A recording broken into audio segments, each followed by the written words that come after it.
اليوم تشهد الموصل تفجير يعني مراقد الأنبياء وقبورهم ومساجدهم، هل هذا من الإسلام بشيء يعني؟ يا ابني قلت لك والله يهودي، خلي اسمعني هالكلب ابن الكلب، والله العظيم عميل يهودي، هو نفسه يقول له علي شو اسمه هذا الشريف اسمه؟ أبو بكر البغدادي؟ طيب هو هذا أبو بكر، هذا شو اسمه هذا اللي قتل سيدنا الحسين شو اسمه؟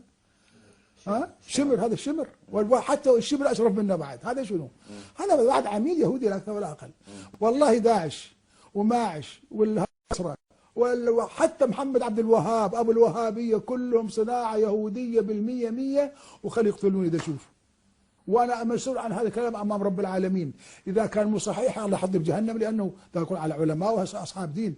والله حركة يهودية يعني مرتبة ترتيبا لتمزيق الأمة، وقد مزقته، هذا التمزيق الأولي، بعد تمزيق أكثر، بعد ما خلوك تروح على المسجد سوى الصور. سيدنا شيل